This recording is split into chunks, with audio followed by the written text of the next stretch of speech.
Bueno, díganme si me escuchan bien y empezamos. Arrancamos. ¿Me escuchan? Sí, sí, se escucha.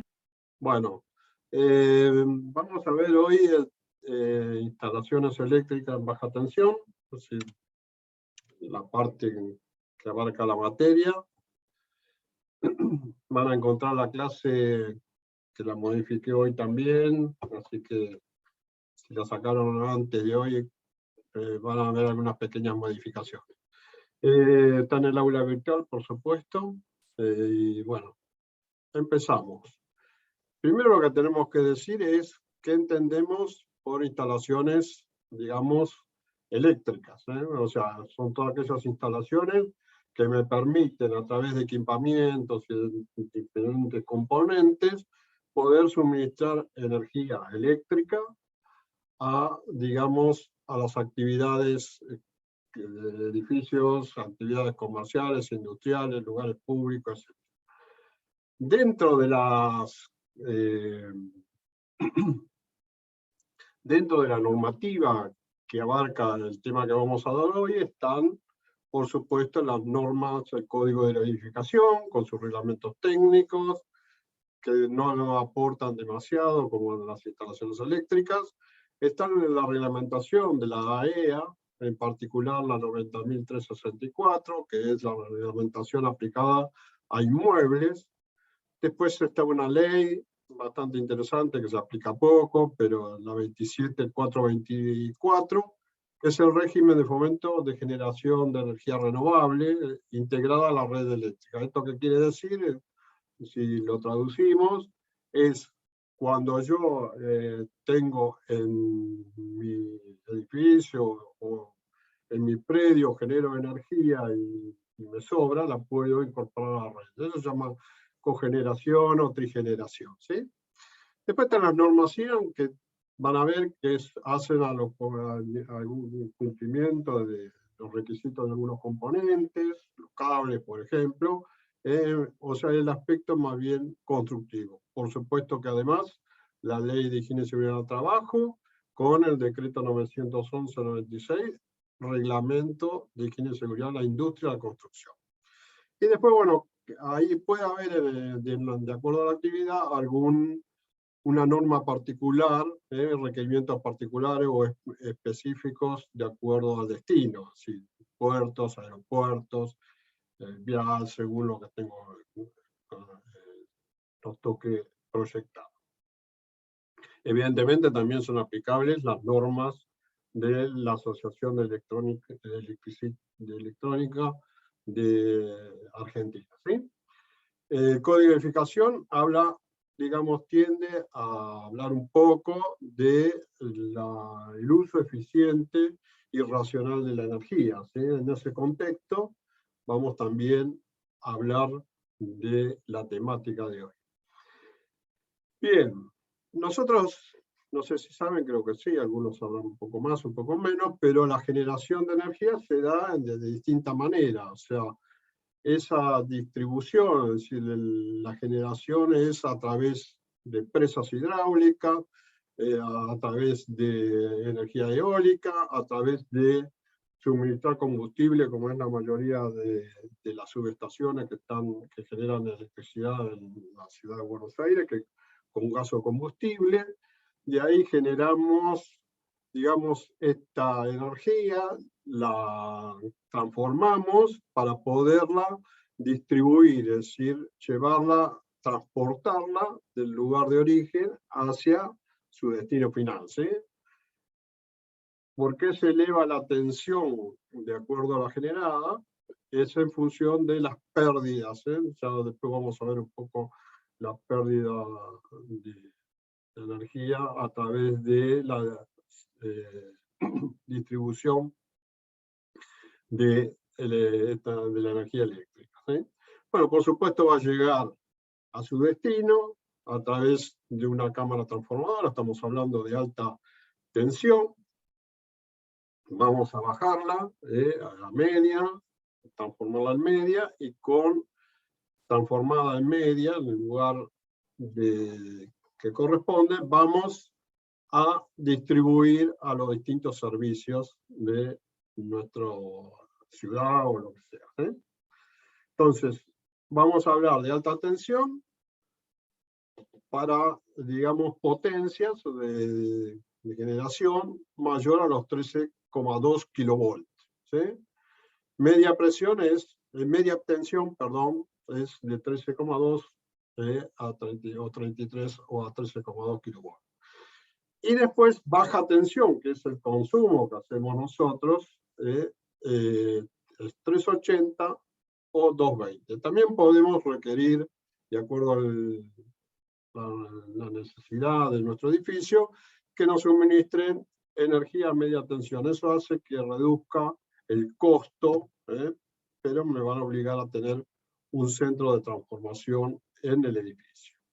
Bien, el tendido, es decir, esa distribución de energía eléctrica se puede dar a través de unas redes aéreas, que ustedes la habrán visto en zonas de poco poblada, también puede ser baja tensión o media tensión, con los cables aéreos suspendidos, a través de distintas estructuras que permiten, digamos, ir trasladando ese cable hasta su destino. Después tienen las redes subterráneas, que ya entramos en las zonas que son suburbanas, con ocupación importante, las zonas urbanas, donde la distribución se hace directamente a través de, en forma subterránea, protegida con los cables específicos, y va a ir alimentando a los distintos unidades de consumo. Bien. Vamos a ver algunas cuestiones particulares básicas para que entendamos de qué estamos hablando, porque si no hablamos de corriente, hablamos de circuito y hablamos de algunas cuestiones sin extendernos demasiado, porque los conceptos de instalaciones eléctricas son vastos. ¿Sí? Entonces, tenemos primero definir corriente eléctrica. La corriente eléctrica básicamente es circulación de electrones a través de un circuito eléctrico. Entonces tenemos un generador donde tiene un polo positivo o negativo y los electrones circulan del negativo al positivo. Por supuesto que el circuito eléctrico tiene todos los elementos para el buen funcionamiento y la seguridad de la circulación de la corriente eléctrica. Dentro de la corriente eléctrica vamos a encontrar, digamos, corriente continua, como ven en el esquema, en rojo. Simplemente ustedes van a ver que la corriente no varía ni en intensidad ni en potencia, en voltaje, mientras que la alterna cumple ciclos, o sea, va en una dirección y vuelve y va a otra dirección. Esos ciclos son lo que conduce a corriente alterna. Diferencias es frente a un contacto, por ejemplo, en corriente continua, yo difícilmente pueda soltar el elemento que toqué, ¿sí? Mientras que en alterna, como varía la circulación, es probable que yo pueda, digamos, soltarme sin ninguna dificultad. Bien. El otro concepto es el voltaje, que es el término de potencia, la variable potencial eléctrica, dentro de lo que se genera entre dos puntos. ¿Sí? Una pila, qué sé yo, entre el negativo y el positivo tenemos 1,2 volts, 12 volts, 15 volts, lo que sea. ¿Sí? Después están los sistemas, que cuando vamos a hablar del sistema monofásico o sistema trifásico. ¿Qué quiere decir? En la corriente continua tenemos una sola fase y un neutro. ¿Sí? En cambio, en la corriente alterna van a ver que se generan tres fases. Tres fases son líneas por donde circula la corriente. ¿Sí? es decir, la línea 1, la línea 2, la línea 3, o RST, como lo conocemos nosotros, y el neutro. Bien, ¿cuál es la diferencia entre decir monofásico o trifásico? Básicamente que yo tomo una línea y la mido al neutro, y voy a tener un determinado voltaje que son 220 volts en nuestro caso, ¿sí?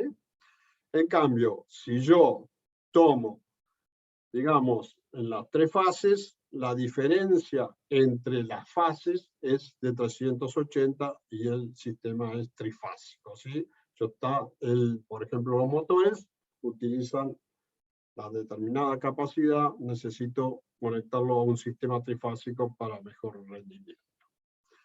Bien, después tenemos la tensión o diferencia potencial, que es la capacidad de trabajo, es decir, aquella instalación que me permite de alguna manera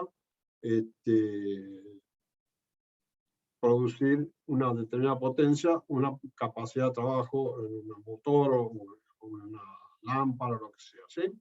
¿Cuáles son las diferencias de potencia? Bueno, están en función de qué corriente le suministro, ¿sí? Es decir, el voltaje por digamos, la instalación LEED, digamos, me da el sistema continuo, ¿sí? En cambio, cuando yo tengo el sistema, digamos, el sistema trifásico, yo voy a tener diferentes posiciones. Si es monofásico, simplemente lo afecto a esto, al coseno phi, y si es el uso trifásico, lo multiplico por la raíz cúbica, que en función de eso la potencia que se genera, ¿sí? Bien. Vemos acá en corriente alterna las diferentes situaciones, donde tenemos la tensión, estos 220, que va variando, ¿sí? Después tenemos la corriente que se genera, ¿sí? Que es de ahí, la corriente que está generando, y después tenemos la potencia generada variable en función de esta, digamos, función, ¿sí? ¿Se entendió hasta ahora? Perfecto. Bien. Vamos ya a introducirnos, para no extendernos en el tema porque es bastante extenso, en los componentes que nosotros vamos a encontrar en, digamos, en un edificio. Van a ver que el tendido eléctrico de la compañía en general es en media tensión, y esa media tensión pasa a baja tensión a través de un transformador. Ese transformador puede estar dentro del edificio, siendo dueño de la compañía, o dentro del edificio siendo dueño el propietario. Es decir, si el propietario, por el alto consumo que tiene, como van a ver en el edificio que vamos a visitar, va a tener su propia sala de transformación y de ahí derivar la baja tensión, ¿sí?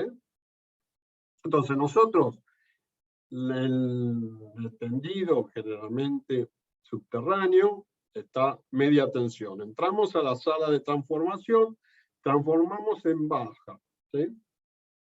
En este caso, el transformador, la sala de transformación, no es exclusiva del edificio. O sea, hace distintos suministros dentro de la manzana o de la cuadra, distintas, ya sean industrias o comercio o edificios. A partir de ahí, al suministro en baja, mediante un cable, lo que hacemos es llegar a una caja principal de protección, una caja general principal de protección, donde tenemos, vamos a ver que tenemos los fusibles, hasta ahora estamos hablando todo, digamos, es responsabilidad del ente prestatario de servicio. A partir de ahí tenemos la línea principal, ¿sí? Hacia la sala de medidores, ¿sí? Acá estamos distribuyendo en baja, ¿sí? La sala de medidores también está bajo responsabilidad del la distribuidora. ¿Qué quiero decir con esto? Que nosotros no podemos hacer trabajos sobre eso, ni tocarlos, ni medirlos. A partir de ahí voy a tener, en principio, lo primero que encuentro son las protecciones. Las cajas, generalmente, que tenemos son protecciones para que no haya problemas tanto para las personas como para la instalación. Entonces, la primera caja que tenemos es la protección, digamos, hacia las líneas de las distintas unidades. Ahí vamos a subir por una montante y distribuir y llegar hasta una caja, una caja de servicios generales secundaria para cada unidad que vamos a proveer. Y de ahí salen los circuitos terminales que alimentan la iluminación, los tomos corrientes, todos aquellos elementos que nosotros necesitamos, digamos, alimentar de energía eléctrica. Por supuesto que además tenemos otra protección que es la puesta a tierra con su correspondiente jabalina. Básicamente, esto es lo conceptual de cómo es la instalación en un edificio, ¿sí? Entonces, lo que vamos a ver son los componentes. Nombramos los tableros, nombramos las canalizaciones, digamos, los cables, conductores eléctricos, las protecciones y los componentes terminales. Bien.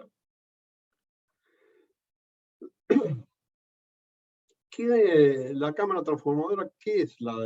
¿Qué tenemos dentro de una cámara o una sala de transformación? Digamos, para que tengamos una idea. Por supuesto, la AEA también, digamos, tiene exigencias sobre esto y además el ente prestatario de servicio me va a pedir determinadas condiciones, o sea, ventilación, acceso, etcétera, etcétera. Entramos a la izquierda con media tensión.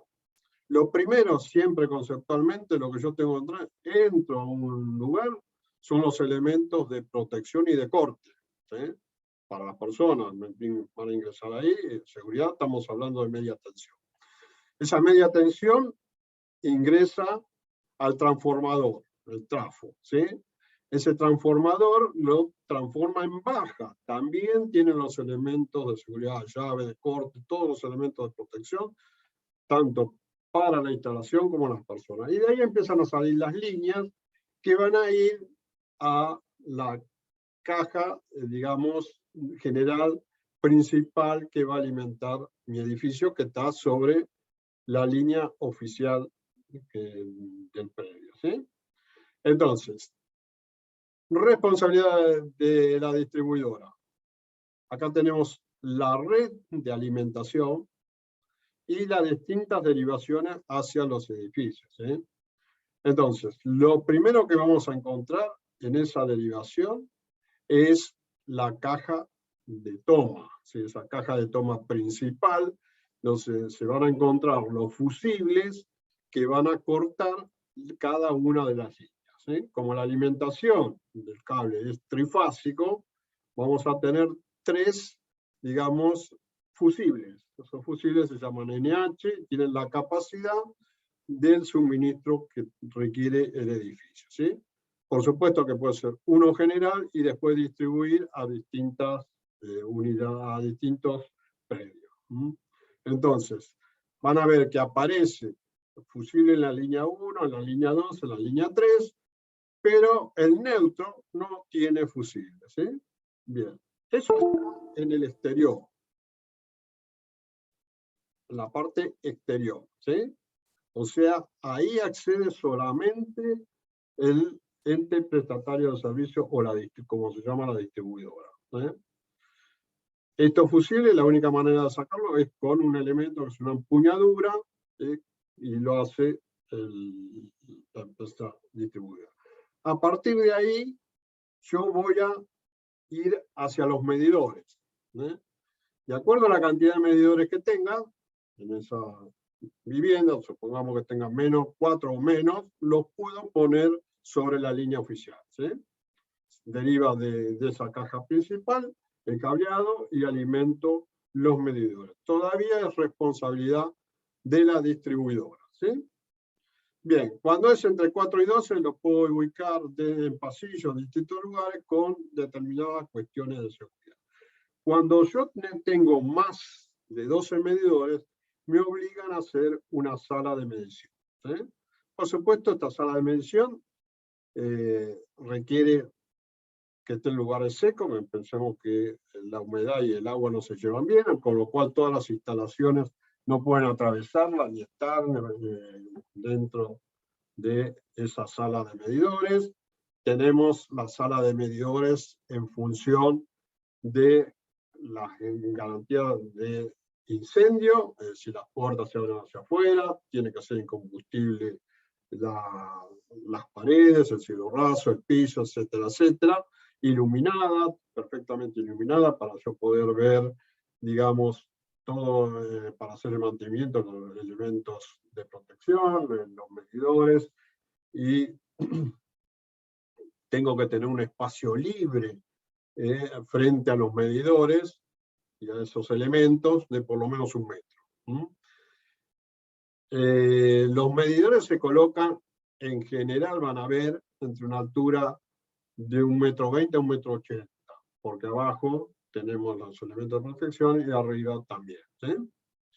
Entonces, van a encontrar sala de medidores, no solamente los medidores de cada unidad locativa, sino que van a encontrar medidores de servicio general. Es decir, los edificios también tienen bombas de agua, ascensores, es decir, distintos elementos, las bombas de incendio, todos elementos van a ir al servicio general. La iluminación de los pasillos van a medidor de servicio general. Bien, por supuesto que también el ente prestatario de servicio me va a pedir, en función del suministro que yo tenga, una determinada superficie. Yo lo que voy a tener que hacer, obligado, es la obra civil, que después, con su tiempo, me devolverán el importe. Bueno, lo primero que vimos es que vamos a ingresar, ¿no? Vamos a ingresar en la línea oficial, la caja general del servicio con los 3 fusibles, y de ahí nos trasladamos a la sala de medición, en este caso porque son más de 12 medidores. Lo primero que vamos a encontrar es una llave tetrapolar, porque ahí cortamos todo, cortamos las líneas y el neutro. Después, en la parte inferior vamos a encontrar los barrales con su elemento de seguridad, ¿sí? Entonces tenemos la entrada, va a entrar la entrada con la llave tetrapolar, y de ahí los barrales con su distribución de seguridad. Y de los barrales yo alimento tanto los medidores monofásicos como los medidores trifásicos, que son para las bombas y todo eso. En la parte superior yo voy a encontrar, digamos, las protecciones de cada una, que va a cada una de las unidades locativas, y las protecciones de los suministros trifásicos. Entonces, a partir de esas protecciones, es responsabilidad ya del consumidor. Es decir, donde el consumidor puede acceder para mantener, o por alguna cuestión que tenga particular en su suministro, evidentemente puede actuar ahí. En lo demás, digamos, no puede acceder porque es responsabilidad de la compañía. ¿Se entendió hasta acá? Sí. Bien. Sí. Bueno, ¿alguna duda? No. Bueno, continuamos entonces. Entonces, lo primero que podemos ver son el suministro monofásico y trifásico, ¿sí? Si empezamos con el trifásico, vamos a tener el tablero principal, ese que tenía los elementos de seguridad, va a haber un cableado hasta las cajas de todos los tableros seccionales hacia los tableros según requerimiento del sistema, es decir, del sistema de bomba, de iluminación, ya sea de tema de ascensores.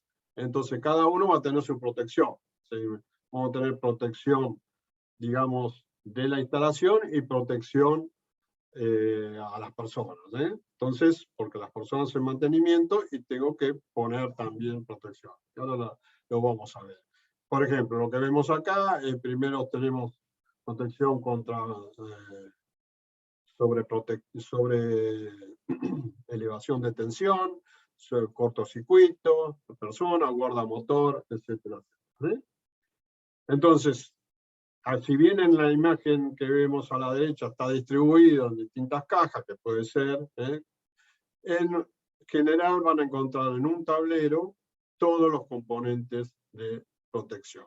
Y de ahí va a ir, una vez que sale de ese tablero, va a ir al suministro, en este caso de bombas, ¿eh? Bien, eso sería el circuito o el sistema trifásico.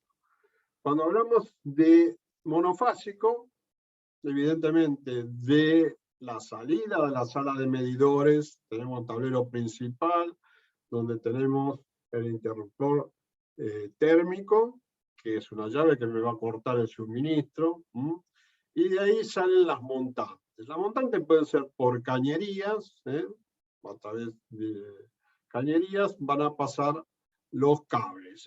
Por supuesto que hay que dejar cajas de pase, cada tantos pisos, primero para acceder, para poder cambiar los cables o algún problema que hay y verificarlo, pero también tienen que tener en cuenta que los cables, cuando yo los cuelgo, esos cables tienen un peso y los cables resisten determinada esfuerzo. Entonces van a ver que las cajas de pase también lo que se suele hacer es fijarlos para que no tengan problema los cables. Además de la cañería se puede pasar por bandejas, es decir, son elementos que permiten apoyar e ir engrampando, digamos, los cables a través de todo el ducto o el pleno, ¿sí? Bien.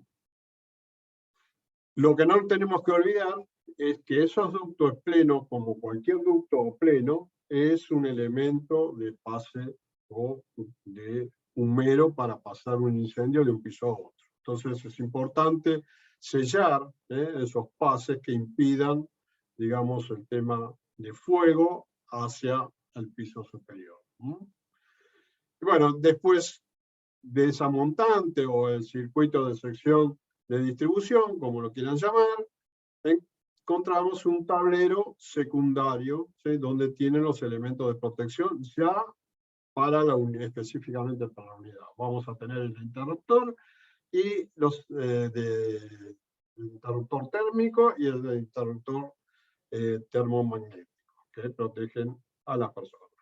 Bien.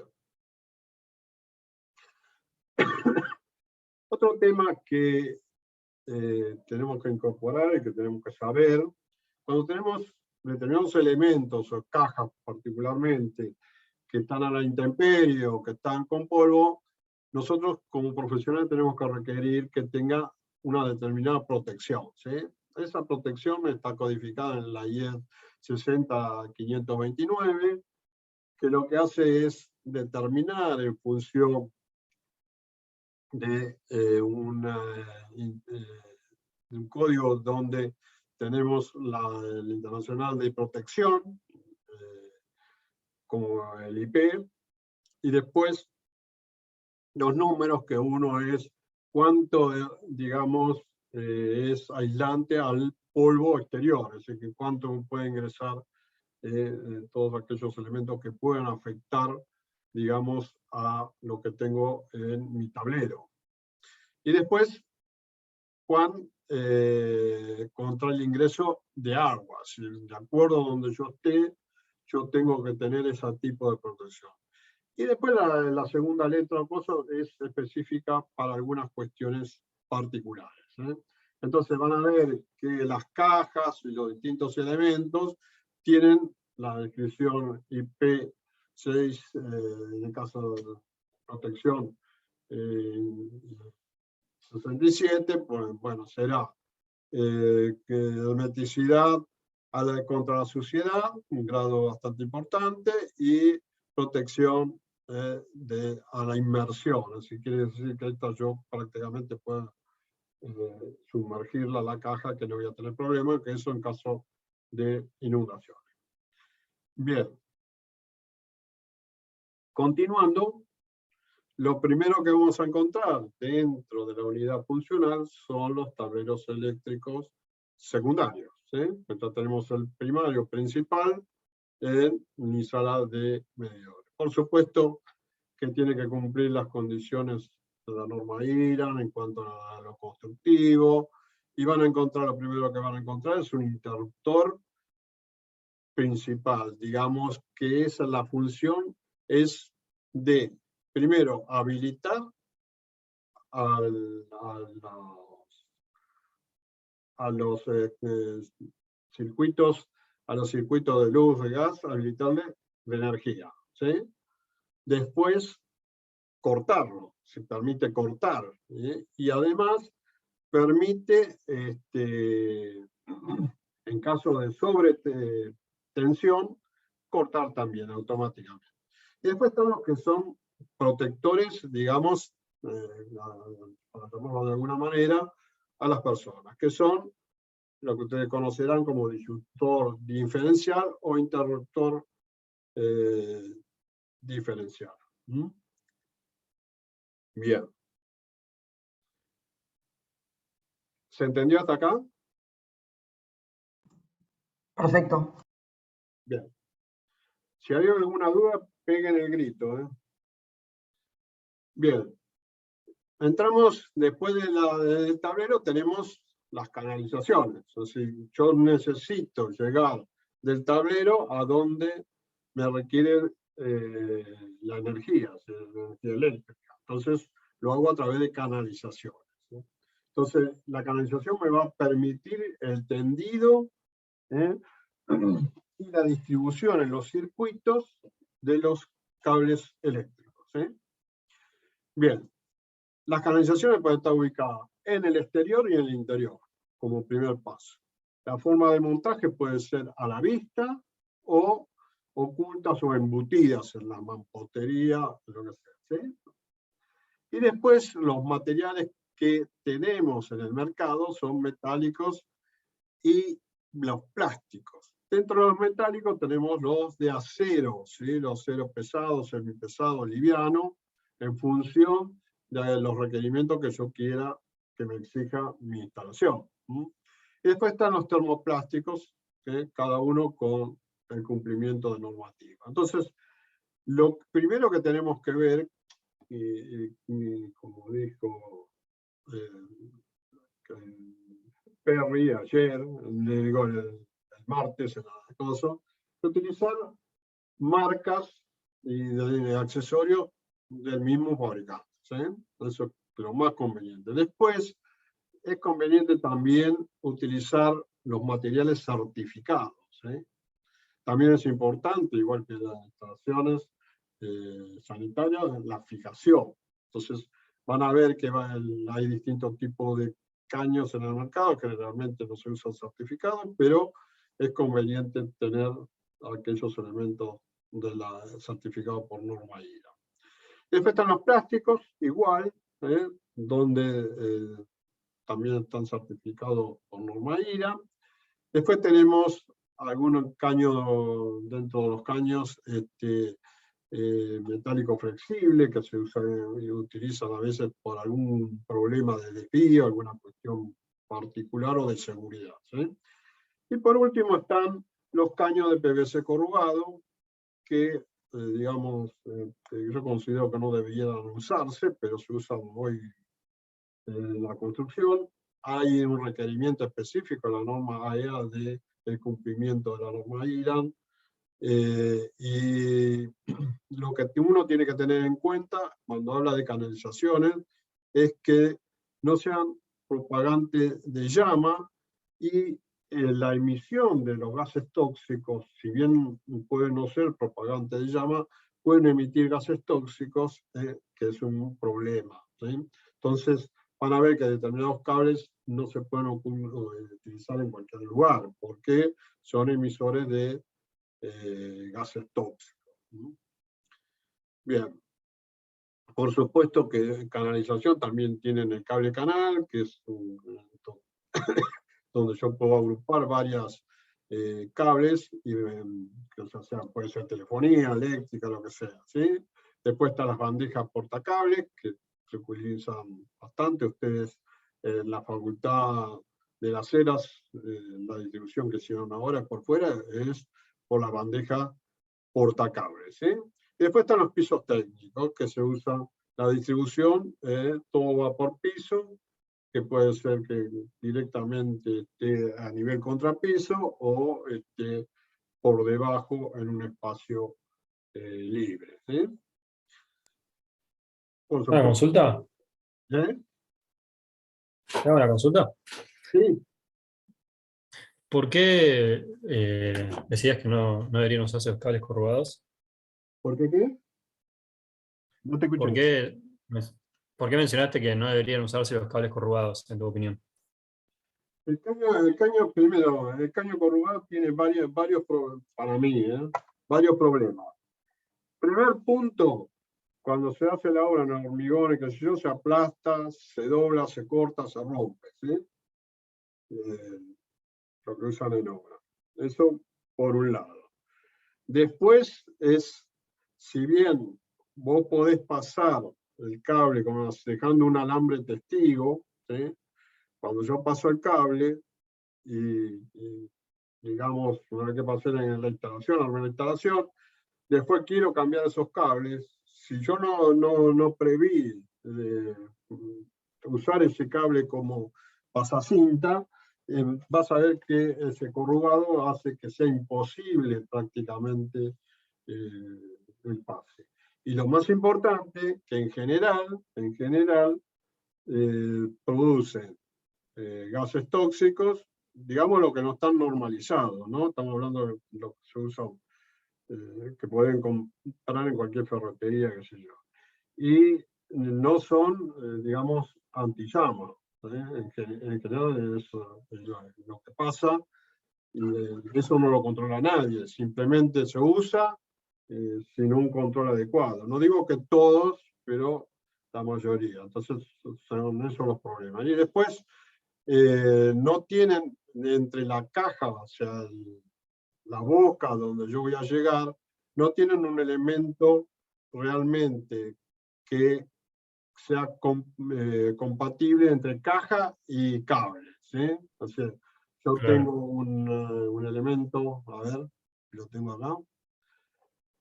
¿Ven? Acá este conector de cañerías de caja, este conector, se pone en este conector o el conector de plástico, y esta cañería, cuando yo pongo el conector y quiero apretar, voy a apretar el plástico, ¿sí? Entonces no tengo una garantía de que entre la caja y el caño yo haya continuidad. Entonces cuando yo hormigono, tiro hormigón ahí y no sé qué pasa, ¿sí? Entonces son esos los problemas que tienen, y con lo cual yo, digamos, no soy muy amigo del corrugado, ¿sí? Aparte, si vos vieras el tendido de esta cañería en una mampostería, es una víbora, ¿viste? No queda prolijo nada más, ¿eh?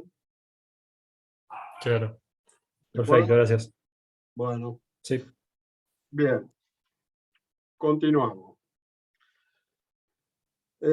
Conductores. Conductores es aquel elemento que me permite de alguna manera transportar esa corriente eléctrica hacia su destino. Los cables van a ver que tienen elemento conductor que es central, que generalmente es o cobre o o aluminio, en general dentro de las unidades todo es cobre, los cables que están en el suministro de energía de parte de la compañía son muchas veces, digamos, de aluminio.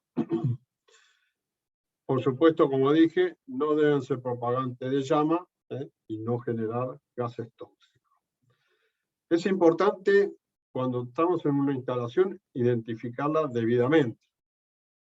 Ustedes van a ver que en un circuito monofásico en su casa, en general, el color rojo es el positivo, y el neutro es un color celeste. Mientras que el cable que va a tierra, ahora lo vamos a ver, es amarillo y verde. Eso con lo que ustedes deberían encontrarse en, digamos, en los circuitos domiciliarios. Cuando estamos con trifásico, es importante reconocer debidamente cuál es la fase que yo estoy alimentando, porque en las derivaciones yo hago conexiones de distintas fases. No es que utilizo siempre la misma fase, sino que lo voy distribuyendo. Entonces es importante los colores. Y además, cuando el edificio es importante, el otro elemento también exigible es la debida identificación de los cables a qué circuito corresponde. ¿Sí? Cuando llegan al tablero, qué estoy alimentando, qué estoy haciendo para poder facilitar el mantenimiento de la instalación. ¿Mm?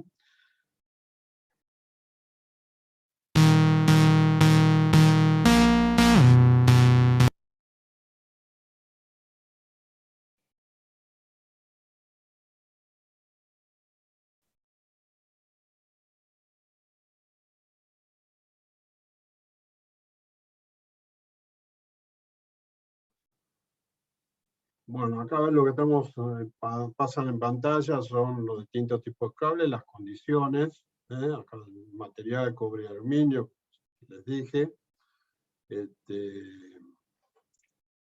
la norma, cómo califica o clasifica los distintos elementos como conductor y cable, no es lo mismo un conductor que un cable.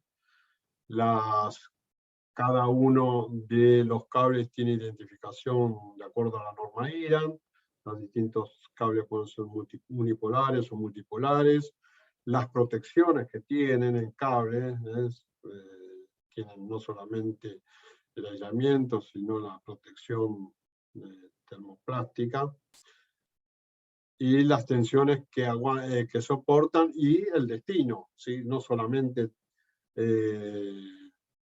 dónde puedo utilizar, ¿sí? Pensemos que nosotros lo que tenemos que ver es la emisión de gases tóxicos, la propagación de llama, que generalmente si cumple la norma IRAN, la propagación de llama no tiene, digamos, problemas, ¿sí?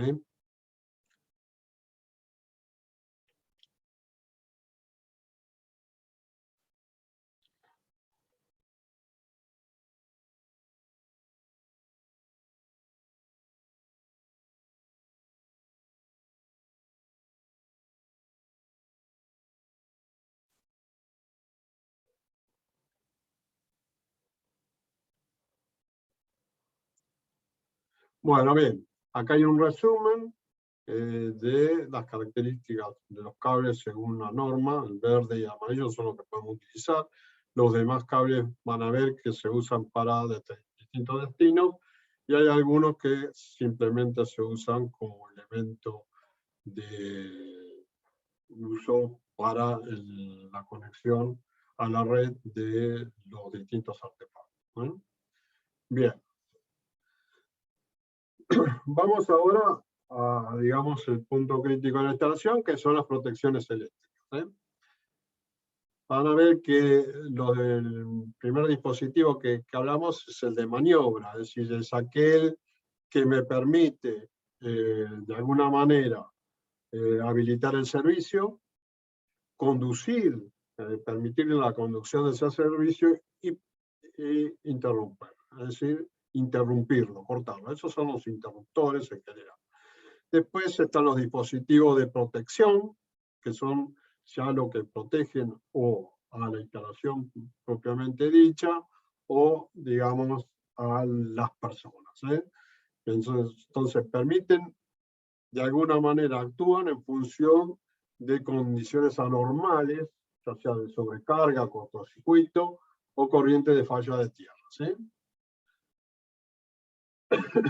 Dentro del sistema de protección propia de la instalación, tenemos contra sobrecorrientes, y cuando yo produzco sobrecargas o se produce un cortocircuito por una acción indebida, ¿sí? También contra la falla de tierra. Si falla de tierra, ¿qué significa? Que el cable que me debería proteger como puesta a tierra tiene algún conflicto, ¿sí? Y después la protección contra las personas es a través de contactos directos o indirectos. Es decir, que la persona toca directamente el cable, la fase, el elemento de eso, y está conectado de alguna manera a tierra y produce la descarga en forma automática. Es decir, si la persona está aislada, toca, no va a tener problemas, pero si está en contacto con la superficie, evidentemente va a tener una descarga. Y después los contactos indirectos, que son tocar elementos metálicos donde por algún problema o riesgo eléctrico, ese artefacto o toca un cable, un positivo, la instalación sigue funcionando, pero cuando yo toco directamente puedo tener el tema de electrocución, ¿sí? Evidentemente las personas, es decir, los efectos de la corriente del cuerpo, va, por ejemplo, hasta los 10 mA, podemos tolerarlo durante un tiempo bastante prolongado. A partir de ahí empieza a tener problemas, no solamente problemas de molestias, sino de logrado de fibrilación, es decir, de ventricular, y llegar, digamos, a las contracciones musculares, digamos, es un proceso también, y en la afectación al corazón hasta producir, digamos, la muerte, ¿sí? Entonces, está identificado el acuerdo a la corriente que pasa por el contacto con el cuerpo, el tiempo que podemos llegar a soportar. Por supuesto que todas las personas tenemos mayor o menor capacidad a esto, pero en términos generales es lo que tienen en el diagrama. Bien. Las protecciones eléctricas puntualmente están tratadas en la norma AEA 90364, ¿sí? En la parte 4, y la 91140, protecciones, choques eléctricos, aspectos comunes de instalación y componentes, etc. Entonces, lo primero que tenemos, que vamos a mencionar, son la protección con cortocircuito. Entonces, la protección con un cortocircuito, así se produce un cortocircuito cuando yo tengo el neutro y la fase, una fase que tocan en contacto, ¿sí? Un cortocircuito también puede ser algo que derive a tierra, ¿sí? Entonces, lo que estamos diciendo es que dentro del circuito se juntan dos elementos donde no hay una impedancia importante. Entonces, el elemento primero que tengo es un fusible, ¿sí? Que es un alambre, para decirlo de alguna manera, de cobre, mucho más fino, que frente a una sobreintensidad lo que hace es tomar temperatura a tal punto que, digamos, se corta, se rompe, y por lo tanto no hay suministro de energía. Eso es protección, digamos, directamente a la instalación. Después están los interruptores automáticos termomagnéticos, que básicamente reemplazan a los fusibles. Los fusibles se usan para determinadas condiciones y situaciones, donde cumplen la misma función que el fusible. La diferencia es que frente a una sobrecarga también producen el corte sin que se produzca el cortocircuito, ¿eh? Contra sobrecargas, fusibles, ¿sí? Cuando tengo una sobrecarga, pasa lo mismo en el cable, aumenta la temperatura y termina rompiendo ese elemento. Los interruptores automáticos termomagnéticos, el disparo térmico, es frente a una sobrecarga, lo que hace es directamente actuar, ¿sí? Y los relés térmicos, que son aquellos elementos que frente al aumento de temperatura, lo que hace es separar las partes y, digamos, cortar el circuito. Después están las protecciones contra los contactos accidentales y falla de tierra. El interruptor termomagnético y la puesta a tierra son los dos elementos fundamentales de protección a las personas, ¿sí? El interruptor termomagnético también sirve para protección de sobrecarga. Entonces, el fusible es lo que le dije, ¿sí? Es aquel elemento que me permite, frente a un aumento de temperatura más allá de lo que puede resistir el cable, ese elemento se funde y, digamos, se interrumpe la circulación de corriente. Por supuesto que hay los rápidos, retardados, fusibles de distintas características, que no vale la pena entrar a definir. Después están los interruptores termomagnéticos, como hablé, permiten la maniobra y protección de la instalación eléctrica. ¿Maniobra por qué? Porque me permite habilitar el servicio o cortar el servicio, ¿sí? Y protección a la instalación frente a una sobrecarga o un cortocircuito actúa, ¿sí? Directamente. Esas son las funciones del interruptor termomagnético. El interruptor diferencial ya es otro tema, protege a las personas, ¿sí? Ya dijimos que la protección humana resiste determinado amperaje, 10 miliamperes está todo bien, y puede llegar hasta 30 miliamperes en un tiempo determinado, con lo cual el interruptor diferencial va a tener que producir, digamos, el corte de servicio a los efectos de proteger a la persona antes de esos 30 miliamperes. Bien, ¿alguna duda de este tema? No. Bueno, me alegra. Bueno, el otro elemento de protección a la persona es la puesta a tierra. Es decir, todo elemento metálico que la persona puede estar en contacto y que pueda, digamos, de alguna manera en forma directa o indirecta, estar en contacto con la fase, entonces tiene que estar, digamos, conectado, es obligación, vinculado con una puesta a tierra, mediante una jabalina, ¿sí? Entonces, en el caso que vemos, hay un problema en un lavarropa donde la persona toca, no tiene ningún tipo de aislación, y en la segunda figura ustedes tienen directamente a través de cableado de puesta a tierra la jabalina, y con ese elemento la persona, si bien puede recibir la descarga, pero la descarga de ese mal funcionamiento del artefacto la va a recibir en primera instancia el sistema de puesta a tierra.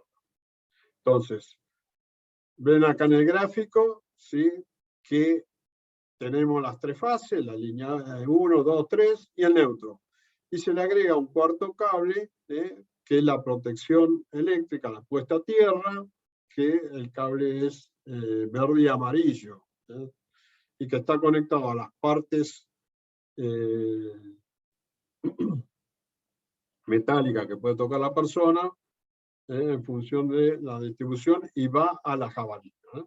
Entonces tenemos el circuito común, el cable, digamos, de puesta a tierra, eso va a la jabalina, y en función de eso yo estoy protegido. ¿Sí? La resistencia frente a un mal funcionamiento de la instalación, un cortocircuito, un mal funcionamiento, digamos, un contacto de un cable a una parte metálica, lo que hace es derivar esa corriente hacia, digamos, la Tierra, ¿sí? Bien. Vamos ahora específicamente a lo que son los circuitos eléctricos.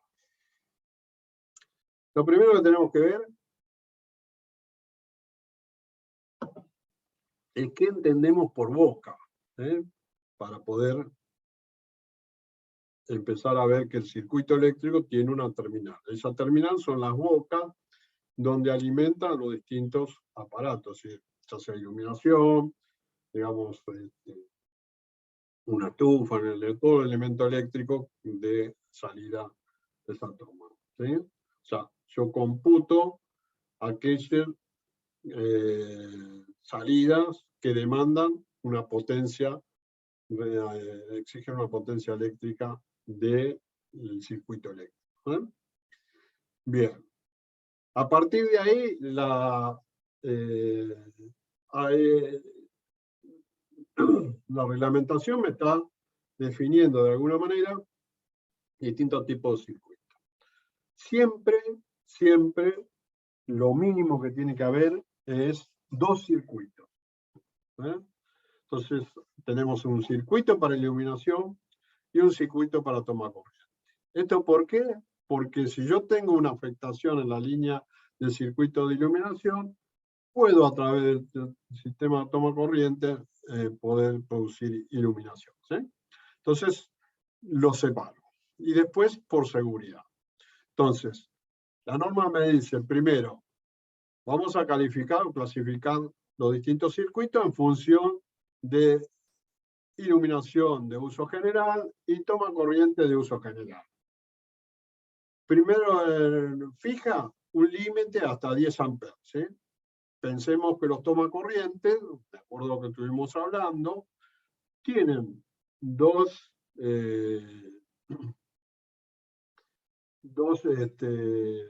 fases, ¿sí? Un neutro y una fase para un neutro y una fase, y un cable a tierra para conectar. Después están los circuitos, digamos, especiales, que los llama especiales por la capacidad que pueden alcanzar. Es decir, por ejemplo, un aire acondicionado. ¿Sí? Entonces, que va, digamos, la instalación de iluminación de 10 amperes a 20 amperes, y aquellos que están en la intemperie también, abarca uso especial, independientemente de la carga que tenga, aquellos que están a la intemperie. Y después los circuitos de toma corriente, lo mismo, lo hace hasta 20 amperes. ¿Sí? También lo mismo para la intemperie. Y después hay circuitos de uso específico, es decir, que son aquellos que no están incorporados, no están comprendidos en las definiciones anteriores. Esos circuitos específicos son el tema de suministro de energía a una bomba, circuitos de baja tensión, porteros eléctricos, etcétera. Todo aquel circuito que no está contemplado va a estar denominado como circuito de uso específico. En función de eso, yo voy a tener las terminales, distintas terminales, distintos elementos, y básicamente hoy la norma también me está pidiendo de alguna manera que yo empiece a utilizar, digamos, por ejemplo, lámparas tipo LED a los efectos de hacer un uso eficiente de la energía. Entonces tenemos distintos elementos terminales, las llaves, interruptores, digamos, no son bocas, ¿sí? Los tomas y las cajas de iluminación. Por supuesto, ese circuito va a una terminal, que es una llave. En este caso, vamos a tener una fase, la fase que me va a hacer, que me va a proveer la energía. Acá tengo una llave. Cuando corto con la llave, corto solamente la fase. ¿Y por qué corto la fase positiva, digamos, la que conduce la corriente? Porque es el que me garantiza a mí que si yo quiero cambiar una lámpara, yo apago el interruptor, cierro el interruptor y corté la energía. ¿Sí?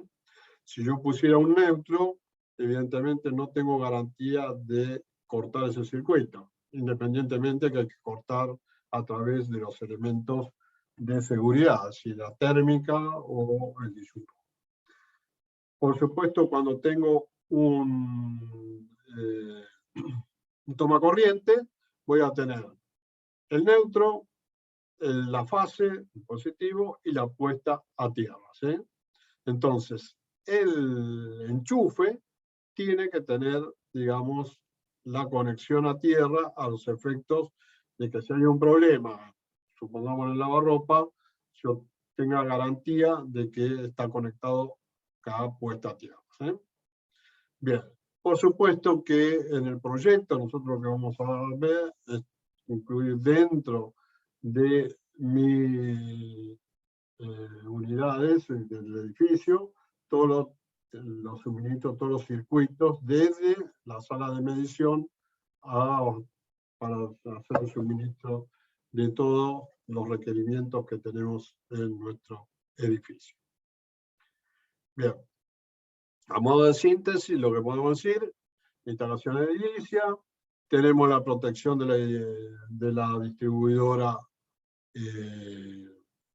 en la línea oficial, tenemos dentro, de acuerdo a la cantidad de medidores en la línea oficial o en la sala de medición, tenemos el tablero principal, que es la primer protección a la instalación, digamos, de nuestros suministros. Después tenemos el tablero secundario general, que tiene también las protecciones que corresponden y los distintos circuitos. Igualmente tenemos la instalación industrial, en función de las diferencias que hay, que en la instalación industrial yo ya estoy con trifásicos, ¿no? Bien. Otras cuestiones que hacen al proyecto en sí es la ubicación de los elementos terminales. Si yo el toma corriente, van a ver que por norma me está exigiendo que tiene que estar 15 centímetros por encima del nivel de piso y 90 centímetros por debajo. Eso para que sea utilizable. Mientras que el interruptor tiene que estar separado 15 centímetros del marco de la puerta. Piense que antes el marco de la puerta era metálico, eso ya va cambiando, y entre 1,10 m a 1,30 m. ¿Sí? Esa es la franja de ubicación, digamos, de la tecla de encendido. Bien.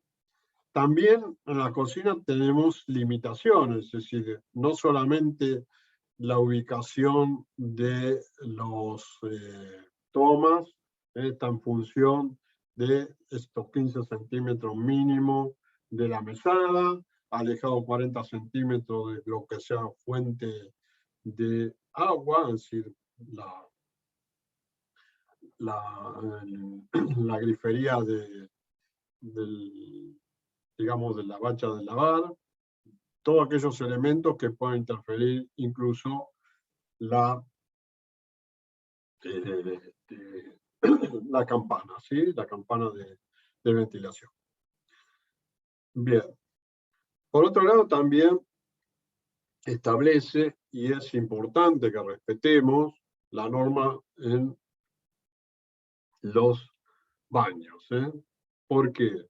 Porque es donde generamos vapor, generamos salpicadura, tenemos el agua, digamos, por decirlo de alguna manera, chorreando por la pared. Entonces, la norma establece zonas donde digamos, está prohibido determinados tipos de instalación eléctrica, ¿sí? En la zona de bañera, en particular, van a ver que hasta la altura, se habla de un volumen 1, que es de peligro, donde está la bañera o el jacuzzi, lo que sea, hasta el cielo raso yo no puedo ni pasar cañería, ni colocar ningún elemento eléctrico, digamos, ahí, porque, digamos, estoy húmedo y al tocar, evidentemente, tengo una posibilidad de electrocución.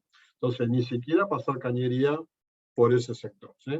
Los únicos elementos permitidos que están, de alguna manera, son aquellos, los jacuzzis, el funcionamiento de la bomba que está por fuera, o algún tema de iluminación particular con la seguridad que corresponde. Después, dentro de el perímetro fuera de la bañera de 60 centímetros, establece la zona 2, ¿sí? Donde yo puedo pasar cañerías, pero no puedo, digamos, colocar artefactos eléctricos fijos, ¿sí?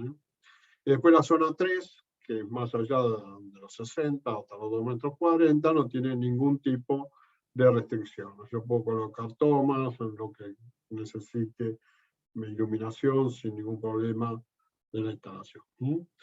Y después está la protección, por supuesto, de los lavatorios, que tienen esa cuestión de salpicaduras, chorreadoras, tiro agua por todos lados, ¿sí? Entonces pide que en el perímetro que rodea el lavatorio no coloque ni cañería ni ningún elemento hasta los 60 centímetros, ¿sí? Bien. ¿Alguna duda?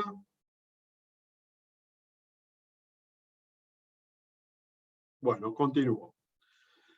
Ya cuando entramos en tipo proyecto y ya con la idea de dimensionamiento, tenemos lo primero, los usos. ¿Sí? Van a ver que la norma también establece el tipo de uso, uso general, uso especial y uso específico, ¿sí? Estableciendo circuitos de uso general, de iluminación y toma corrientes, con la sigla que están ahí. Después uso especial, también instalaciones de uso especial, y uso específico, lo que estuvimos hablando de distintas fuentes de baja tensión, motores, etc. ¿Sí?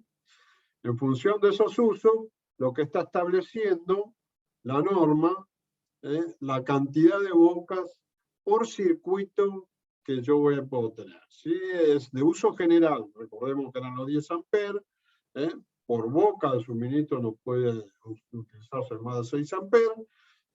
La cantidad máxima de bocas y la cantidad de salidas para iluminación no puede ser mayor a 15. Si no es mayor a 15, si es uso general, tengo que hacer otro circuito.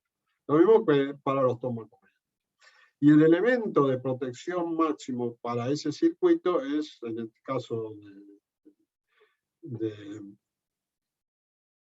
iluminación de uso general, 16 amperes, 20 amperes, ¿sí? Bien, así para todos los usos. ¿Eso que me está diciendo? Que de acuerdo al uso que yo tenga, determinado, voy a tener como una distribución de esas 15 bocas, si las necesito, por supuesto. Bien. Después me establece el grado de electrificación del inmueble.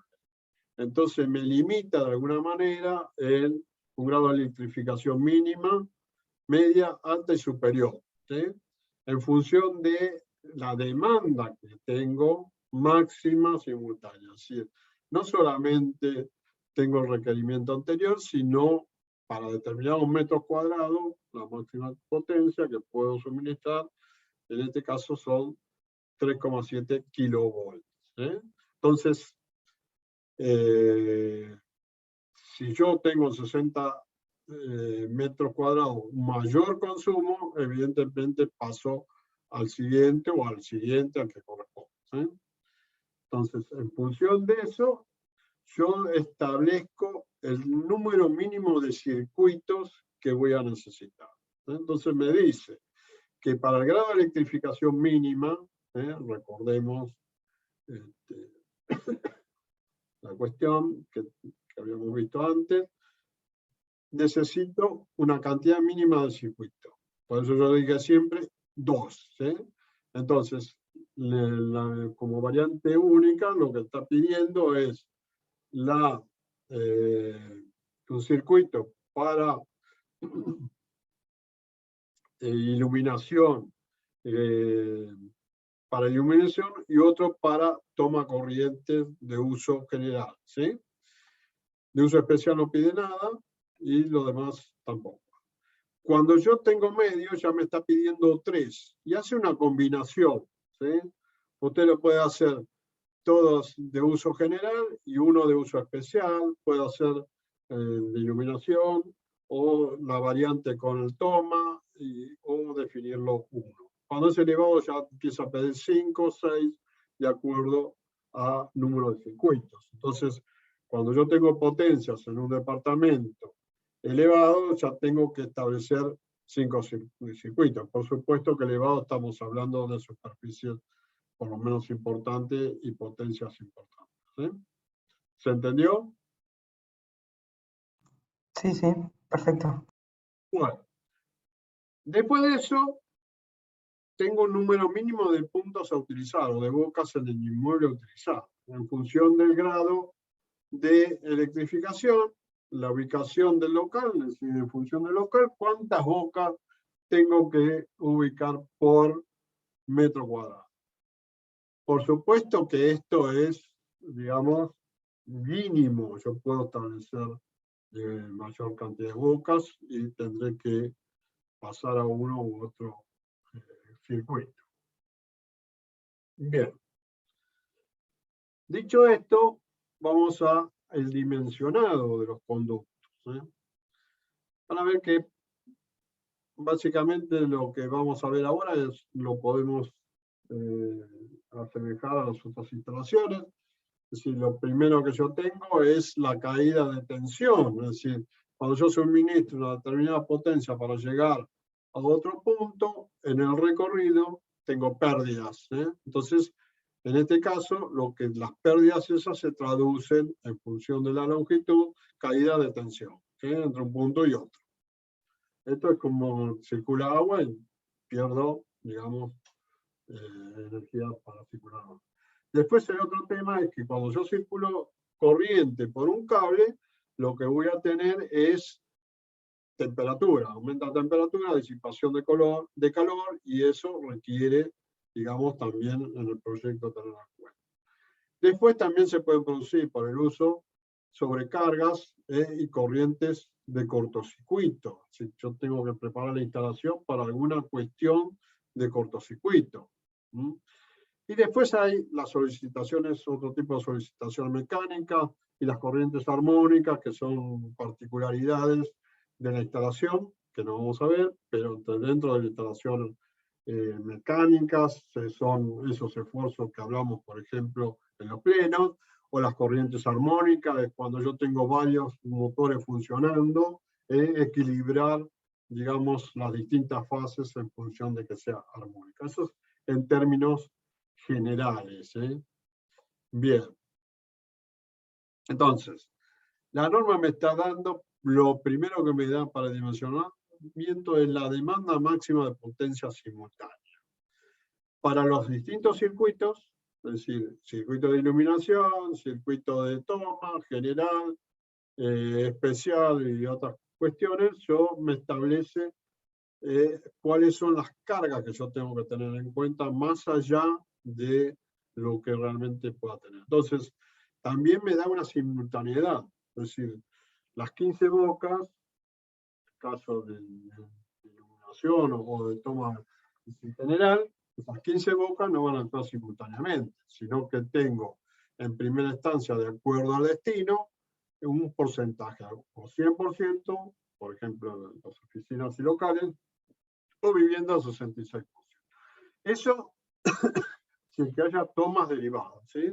Cuando yo tengo tomas o salidas derivadas, evidentemente me pone un máximo, ¿sí? Un mínimo, perdón, de capacidad, de los 2200 volt ampere por cada circuito. Y además, en función del grado de electrificación, me establece también un coeficiente de simultaneidad, ¿sí? En función de eso, yo puedo empezar a dimensionar. ¿Qué quiere decir? Ustedes tienen en el apunte un ejemplo del edificio donde está verificado las cargas. Entonces, por ejemplo, tiene un circuito 1 de iluminación, circuito 2, la capacidad, como no tiene toma derivada, es 150 volt ampere, el coeficiente de seguridad 0,60, el grado de electrificación es elevado, en este caso 0,8, y con eso determino la carga en kilovolt de ese circuito. ¿Sí? En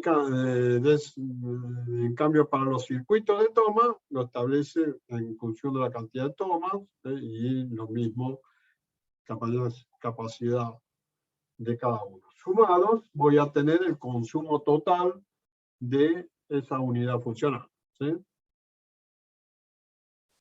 Bien. La norma también me establece, independientemente de lo que yo pueda determinar, las secciones que pueda determinar, unas secciones mínimas, para líneas principales 4 milímetros, que la línea principal es la que va de la sala de medición hasta el tablero secundario. Circuitos seccionales, lo que va entre un tablero y otro, 2,5 milímetros cuadrados. Circuitos, las distintas líneas me están diciendo cuáles son el mínimo de milímetros cuadrados que requiere para el cable. ¿Sí? Si ustedes miran la tabla, está pidiendo 1,5 milímetros, cuando a veces se utiliza 1 milímetro para alimentación de iluminación. ¿Sí? Bien.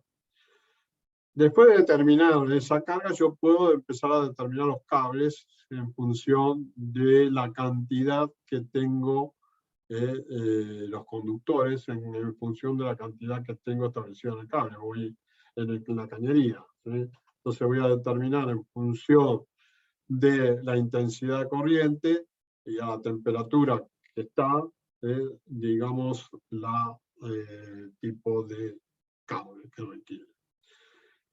La otra cuestión que hablamos es verificar la caída de tensión entre un punto y otro. ¿Sí? Cuánto, de acuerdo a la longitud, cuánto tengo de pérdida de tensión entre un punto. Ustedes van a ver que los departamentos, salvo que tengo un tendido muy extenso, no necesito verificar la caída de tensión. Ya con el mínimo establecido, yo cumplo holgadamente con los requerimientos de un departamento común, ¿no? Pero la caída de tensión, cuando yo tengo, por ejemplo, el circuito de medidor, la protección del medidor al tablero secundario, bueno, pueden ser distancias importantes, entonces sí tengo que verificar, digamos, en función del suministro, la caída de tensión. ¿Sí? Entonces está en función de un porcentaje en circuito de uso general, 3%, y cuando tengo motores, tengo el problema de arranque. Si van a ver que en un régimen es un 5%, cuando está funcionando el motor a régimen, y cuando arranca, eso consume hasta un 15% de energía. Entonces hay una caída de tensión bastante importante. Por supuesto que también podemos determinar, mediante la ley de Ohm, la corriente en función del potencial y la resistencia del cable. La resistencia con conductores está de acuerdo a la impedancia, la longitud y la sección que tiene el mismo, y con eso yo determino también la densidad de corriente. Por otro lado, también hay que determinar el calentamiento admisible del conductor. En función de esos milímetros que determinamos, cuánto corriente máxima admite. Si yo tengo un cable y tengo que ver cuál es, en función de las temperaturas y todo eso, cuál es la intensidad de corriente máxima admisible. Nos sale de tabla. Y por último, tengo que verificar la verificación térmica por sobrecargas y la verificación térmica por cortocircuito. Sí. Vimos que el cable está preparado para determinada intensidad de corriente por carga térmica. ¿Sí? Entonces, la carga que circula por la determinación que yo hice tiene que ser menor. El otro tema es la verificación del circuito por cortocircuito. Entonces, ahí hay que determinar, en función del material que yo tengo, la intensidad de corriente presunta de cortocircuito. Eso vamos a la tabla en función de la sección. Fíjense que lo que está hablando la tabla ya habla de 4 milímetros, está hablando de esa montante que va desde el medidor hasta la unidad funcional, el tablero seccional. 4, en este caso 6, tenemos 6 en función de la longitud que tengo entre un punto y otro. Yo voy a determinar esa intensidad de corriente presunta, ¿sí? Y en función de esa intensidad de corriente presunta, yo voy a determinar la sección, en función del tiempo de duración de cortocircuito, que generalmente son 5 segundos, pero en general se pueden tomar 0,10 segundos lo conveniente para interruptores automáticos. En función de eso, yo determino la verificación de la sección que determiné previamente, ¿sí? ¿Quedó claro hasta acá?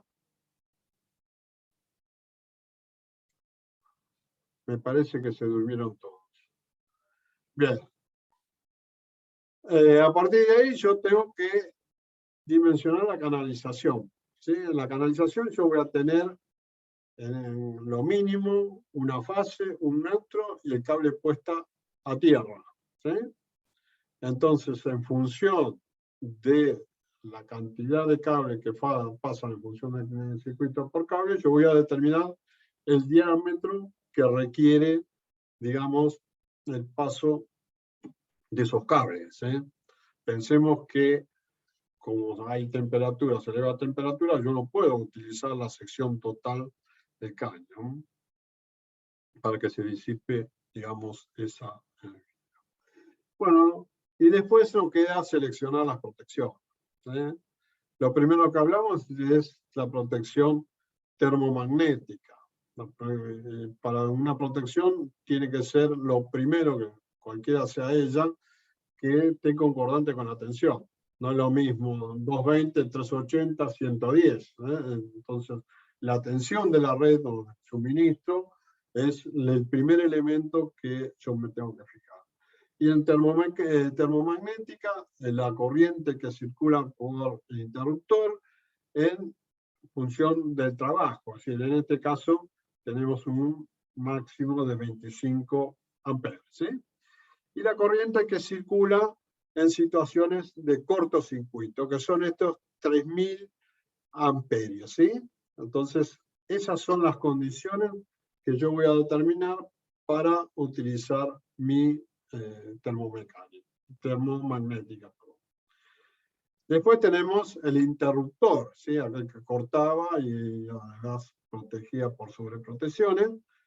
También tenemos la tensión de la red, la corriente nominal sea del interruptor sea mayor o igual a la máxima que circula en situación de trabajo, la máxima que tenemos circulación de corriente, y también el corte de interruptor térmico también tiene que ser igual o admisible a la tensión de corte del cable, ¿sí?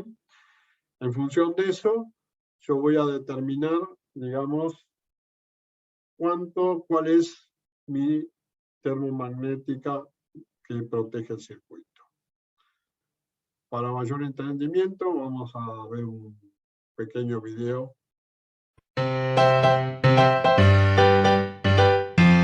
Hola amigos, en este video les voy a explicar cuáles son las llaves de seguridad que siempre deben ir en un tablero eléctrico y cómo conectarlos. Una de las llaves de seguridad en un tablero eléctrico es la termomagnética. Esta cumple la función de desconectar la energía eléctrica ante un cortocircuito o una sobrecarga. Si deseas saber más sobre esta llave, acá arriba les dejaré una etiqueta de un video donde explico detalladamente sobre ella. Otra llave de seguridad sería la diferencial o disyuntor, que se encarga de proteger a las personas o contra fugas de corrientes. También acá arriba les dejaré una etiqueta del video donde lo explico detalladamente. Pero, ¿cómo se conectan estas llaves? Bueno, para este caso nos vamos a ayudar con este diagrama unifilar y así ir conectando todas las llaves. Para este ejemplo, solamente voy a considerar dos llaves pías.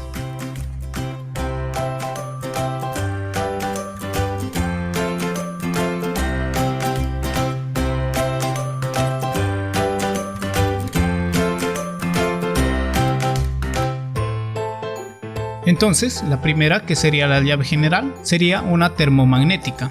El segundo es una llave diferencial o disyuntor. Y por último tenemos todas las llaves pías, que también son llaves termomagnéticas. Ahora, ¿cómo saber el amperaje que debe soportar los cables y las llaves? En este video les voy a explicar un poco, pero si desea la explicación detalladamente, en la descripción del video dejaré un enlace cómo calcular la sección y el amperaje de los cables y también de las llaves. Un dato importante es que la corriente o amperaje que debe soportar los cables debe ser mayor a la corriente que soportan las llaves termomagnéticas, y la corriente que debe soportar el diferencial debe ser igual o mayor al de los cables. Para este caso voy a suponer que las llaves pías, una es para alumbrado, que los cables soportan una corriente máxima de 15 amperios, y la otra es para tomacorrientes, que los cables soportan una corriente máxima de 25 amperios. En la parte izquierda se muestra una tabla, pero de esta tabla lo más importante es conocer el calibre y la corriente que soporta. Entonces, yendo nuevamente al ejemplo, si para el alumbrado los cables soportan una corriente máxima de 15 amperios, entonces la llave termomagnética tendría que ser de 10 amperios. Mientras que para los tomacorrientes, la llave termomagnética tendría que ser de 20 amperios. No se recomienda que el valor del amperaje de los cables y de las llaves termomagnéticas sean iguales. Ahora, para el cable que conecta las llaves de alumbrado y tomacorriente y el disyuntor, tendría que soportar 30 amperios. Este valor sale de la suma tanto de lo que es la corriente de alumbrado y la corriente de los tomacorrientes, multiplicado por un factor. Entonces, si los cables soportan 30 amperios, el disyuntor debería de soportar 30, 32, 35 a más amperios. No confundir ese valor de corriente con la corriente de 30 miliamperios que sirve para disparar al disyuntor. Por último, el cable que está entre el disyuntor y la llave general también es de 30 miliamperios, ya que el disyuntor está en serie a las demás llaves pías. Entonces, la llave general debe soportar un máximo de 25 amperios antes de dispararse, y así evitar que los cables se malogren. Bueno amigos, esto sería todo. Espero que este video sea de utilidad para usted. Bueno, espero que hayan comprendido mejor que mi explicación. Después, dentro del edificio también tenemos instalaciones de fuerza motriz. Entonces, ya la fuerza motriz de determinada potencia de las bombas requieren un circuito trifásico, ¿sí? Entonces, tienen cada elemento de protección, digamos, el interruptor, el termomagnético, el protector del motor, ¿sí? Pero los problemas que genera, digamos, los motores es que consumen lo que se llama una potencia activa, ¿sí? Pero en su funcionamiento generan una potencia reactiva, es decir, una potencia que en función de la parte magnética que necesitan para generar hace un consumo, pero ese consumo no se traduce en trabajo. Entonces, digamos, la suma vectorial de esto, digamos, es lo que la compañía eléctrica me cobra, ¿eh? Entonces, cuanto más esa diferencia, cuanto más potencia reactiva tengo, evidentemente el consumo va a subir. Por eso, en general van a ver que las bombas tienen que tener mínimo un coeficiente de phi, si recordemos que el coeficiente phi es el coeficiente de onda, digamos, sea menor a 85, ¿sí? ¿Esto por qué es? Porque me está diciendo que yo puedo, digamos, de alguna manera reducir ese consumo y pagar menos, ¿sí? Entonces, si yo tengo coseno phi en la línea por distintos motores, qué sé yo, evidentemente voy a tener que poner otro elemento que haga la inversa de la potencia reactiva, que la reduzca, que son los capacitores, ¿eh? Entonces, en el edificio ya lo van a ver en vivo y en directo el tema, el edificio que vamos a visitar, los la capacidad de los capacitores para poder, digamos, reducir este consumo. Bien, otro problema que tenemos, que lo nombré recién, es que cuando está funcionando la caída de tensión de un motor puede producir un 5%, ¿sí? Pero en el arranque, pues eso puede derivar hasta un 15%. Por eso, para determinadas capacidades, el motor en forma automática, está preparado para eso, va a arrancar con un tipo de conexión que se llama estrella, reduciendo este requerimiento, esta exigencia de tensión, de potencia, para funcionar, y después va a pasar al tema de triángulo. ¿Quedó claro? Sí, perfecto. Bien.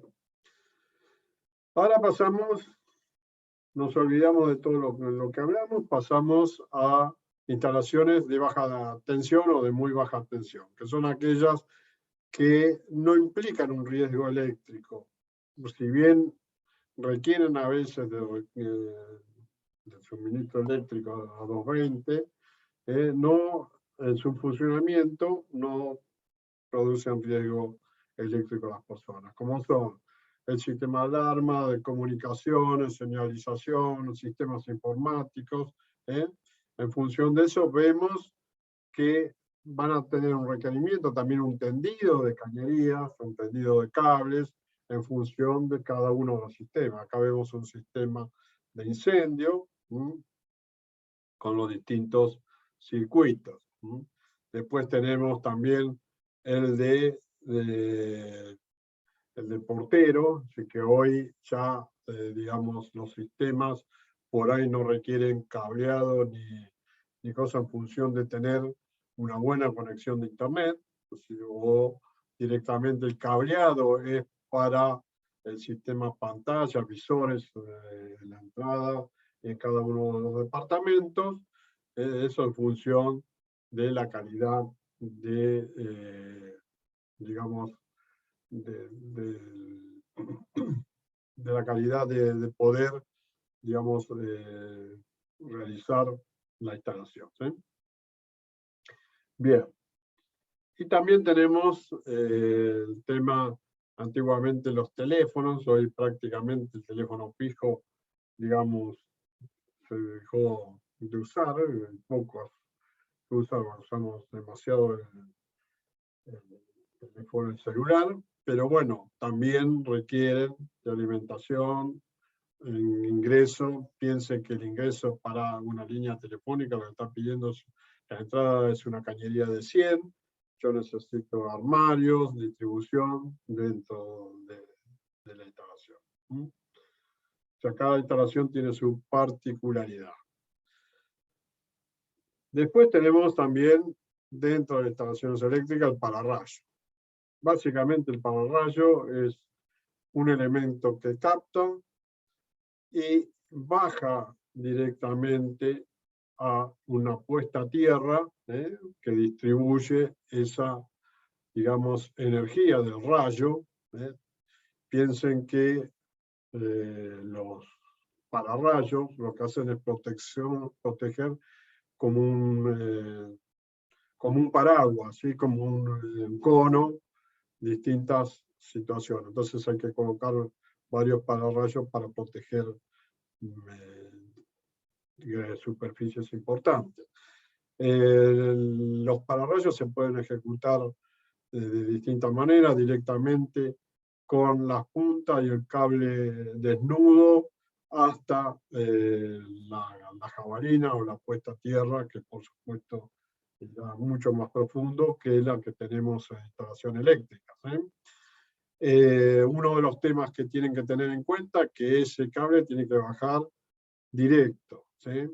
Otra manera también es que la estructura la utilizamos como elemento de continuidad, es decir, si yo la estructura, los hierros de la estructura los voy uniendo y accedo en la terraza, yo pongo la punta de descarga y utilizo la estructura como elemento de protección, es decir, como un equipotencial directamente al sistema. Hay otros sistemas que directamente tienen alrededor del edificio, digamos, distribuye, digamos, lo que es la jabalina o la puesta a tierra.